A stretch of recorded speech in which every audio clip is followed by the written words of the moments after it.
दोस्तों, भारतीय अर्थव्यवस्था को डेड इकोनॉमी कहते हुए जिस अमेरिकन प्रेसिडेंट ने भारत के ऊपर टैरिफ लगाए थे, अब उन्हें बिल्कुल ये बात समझ में आ रही होगी कि भारत क्या चीज़ है। क्योंकि रिसेंटली जो डाटा एक्सपोर्ट्स के सामने आए, इन्होंने बिल्कुल दुनिया को चौंका के रख दिया है। खास रूप से यूरोपियन एक्सपोर्ट्स के अंदर स्पेन, जर्मनी, बेल्जियम, पोलैंड, इनके अंदर भारत के एक्सपोर्ट बहुत तेज़ी से बढ़े। यूरोपियन यूनियन के अंदर तो हम लोगों ने धमाल मचा दिया है, इतना धमाल मचाया है कि अब यूरोपियन यूनियन भारत के साथ में फ्री ट्रेड एग्रीमेंट 27 जनवरी को ही करने वाला है। जी हाँ दोस्तों, अभी 27 जनवरी को फ्री ट्रेड एग्रीमेंट होगा, वो भी इंडिया की टर्म्स एंड कंडीशन पे, क्योंकि एग्रीकल्चर आप देख सकते हो यहां पर एक्सक्लूड कर दिया गया है। ये जो स्टेटमेंट आया है, ये बेसिकली यूरोपियन यूनियन की ही चीफ के द्वारा एक क्लोज डोर मीटिंग के अंदर कहा गया है कि 27 जनवरी को भारत और यूरोपियन यूनियन के बीच में एक फ्री ट्रेड एग्रीमेंट होने वाला है। तो क्या एग्जैक्टली हुआ है, इसे मैं शुभेंदु चौहान डिटेल में आप लोगों के साथ में चर्चा करूंगा। बट उसके पहले आप लोग मेरे साथ में SRC10 टेलीग्राम ग्रुप के ऊपर जुड़ सकते हो। मेरे क्लास की अपडेट, PPT, PDF सब कुछ आपको यहाँ पे मिल जाएगी। UPSC CSE की तैयारी करना है, इंडिया के टॉप एजुकेटर से ऑफलाइन क्लासेस के अंदर पढ़ना है, आप लोगों के पास में अच्छा मौका है। अनअकैडमी अब केवल ऑनलाइन ही रहा है, अनअकैडमी अब ऑफलाइन भी आ चुका है। जुड़ना चाहते हो तो इस नंबर पर कॉन्टैक्ट कर सकते हो। इसके अलावा मंथली करंट अफेयर्स की मैगजीन, प्रीवियस ईयर के क्वेश्चन, प्रीलिम्स के मॉक टेस्ट, NCERT के नोट्स की समरी, इंडिया ईयर बुक की summary free of cost download करना है। नीचे डिस्क्रिप्शन के अंदर मैंने लिंक दी हुई है, वहां से आप लोग डाउनलोड कर सकते हो। चलिए दोस्तों, समझने का प्रयास करते हैं यहाँ पे क्या हुआ है। भारत के ऊपर अमेरिका के द्वारा टैरिफ लगाए गए, उसके बावजूद भी भारत के ओवरऑल एक्सपोर्ट्स पूरे वर्ल्ड के अंदर बढ़े हैं। खास रूप से यूरोपियन यूनियन के अंदर अगर आप डाटा देखोगे तो आप चौंक जाओगे, क्योंकि लिटरली भारत ने यहां पर धमाल मचा दिया है।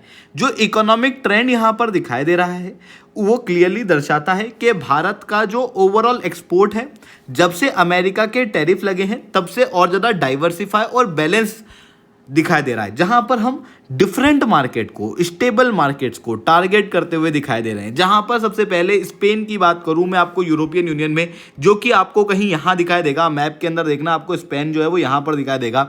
स्पेन के अंदर भारत का एक्सपोर्ट सबसे ज़्यादा बड़ा है। जो पहले एक्सपोर्ट $3 बिलियन का था, ये बढ़ के $4.7 बिलियन का हो चुका है। यानी कि 56% की ग्रोथ यहां पर दिखाई दी है स्पेन में। और जो सबसे ज़्यादा एक्सपोर्ट भारत का बढ़ा है वो है पेट्रोलियम प्रोडक्ट का, क्योंकि अभी तक भारत पेट्रोलियम प्रोडक्ट को बनाता था रशिया के क्रूड ऑयल से, और फिर उसके बाद में नीदरलैंड जैसे देशों के अंदर एक्सपोर्ट करता था। बट अब चीज़ें चेंज हो चुकी हैं। अब नीदरलैंड के द्वारा रेस्ट्रिक्शन लगाई जा रही थी, इस वजह से भारत का एक्सपोर्ट जो है वो स्पेन के अंदर तेजी से बढ़ा। लगभग 46,000% की ग्रोथ जो है वो यहाँ पर दिखाई दे रही है। इसके अलावा यूरोपियन यूनियन का सबसे मेजर ट्रेडर, मैं कहूँगा economic capital of European union, that is Germany, जो कि पूरे यूरोपियन यूनियन के इंपोर्ट एक्सपोर्ट को डोमिनेट करता है। दुनिया की थर्ड लार्जेस्ट इकोनॉमी के रूप में भी यही जर्मनी देखने को मिलता है। इस जर्मनी के साथ में भी भारत का व्यापार बढ़ा है, और इसके अंदर भारत की एक्सपोर्ट की ग्रोथ ज़्यादा तेज हुई है। एक्सपोर्ट लगभग 9.3% की ग्रोथ के साथ बढ़ा है, जो कि पहले $6.8 बिलियन था, वो अब $7.5 बिलियन हो चुका है। और भारत के ओवरऑल एक्सपोर्ट शेयर के अंदर जो जर्मनी का शेयर है वो लगभग 2.6% का यहाँ पर दिखाई देगा। इसके अलावा बेल्जियम के अंदर भी जो ग्रोथ है वो $4.4 बिलियन की है। पोलैंड के अंदर ग्रोथ 7.6% की है।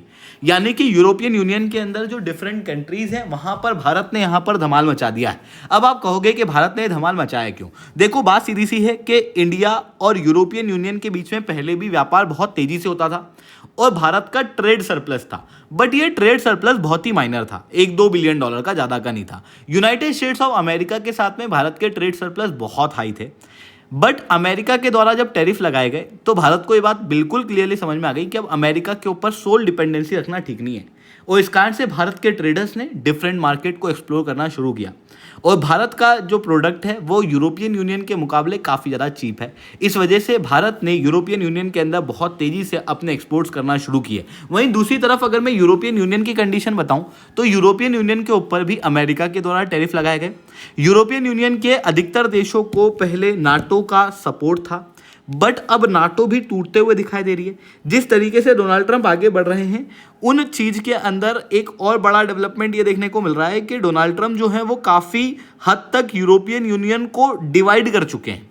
ग्रीनलैंड के अंदर इन्होंने धमकी दे दी है कि मैं ग्रीनलैंड को पकड़ लूँगा, और भी इस तरीके के स्टेटमेंट दिए जा रहे हैं। फ्रांस के ऊपर इनके द्वारा स्टेटमेंट दिए जा रहे हैं, इटली पे दिए जा रहे हैं। तो अब यूरोपियन यूनियन के जो मेजर देश हैं वो भी अमेरिका के खिलाफ हो चुके हैं। जर्मनी, क्लियर स्टेटमेंट दे रहा है कि अमेरिका इस तरीके से ना समझे कि हम लोग कमजोर हैं।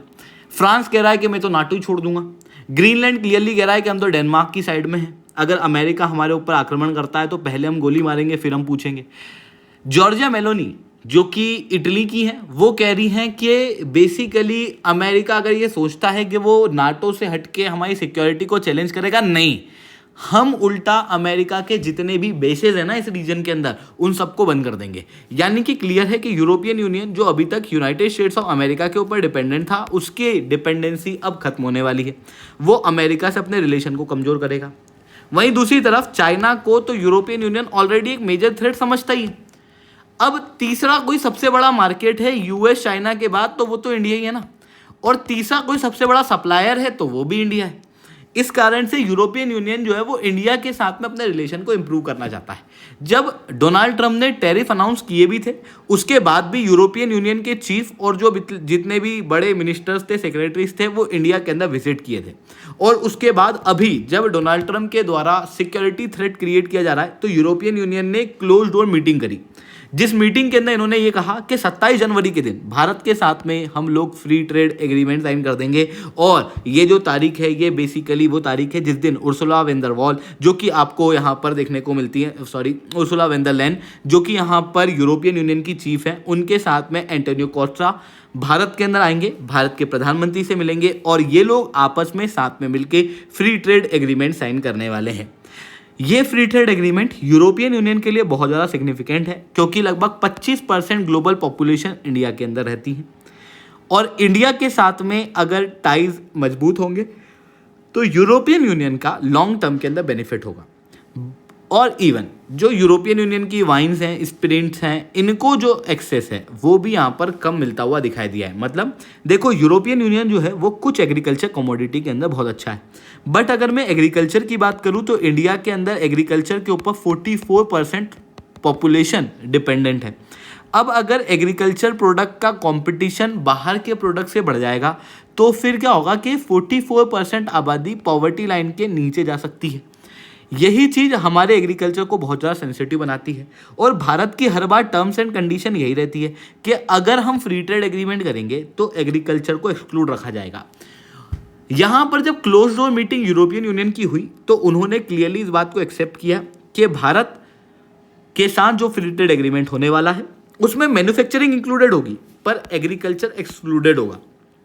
डेयरी, शुगर और फूड आइटम्स पॉलिटिकली काफ़ी सेंसिटिव हैं, इस कारण से इनको अलग रखा गया है। यूरोपियन वाइन और स्पिरिट्स के ऊपर जो टैरिफ हैं वो लगभग 150% के आसपास हैं, तो उनके ऊपर भी यहाँ पर ज़्यादा असर पड़ता हुआ, ज़्यादा चेंज होता हुआ नहीं दिखाई देगा। बट उसके अलावा बाकी सारी चीज़ों के ऊपर जो टैरिफ्स हैं वो कम किए जाएंगे, यानी कि जो टर्म्स एंड कंडीशंस हैं वो यहाँ पर इंडिया की अप्लाई हुई हैं।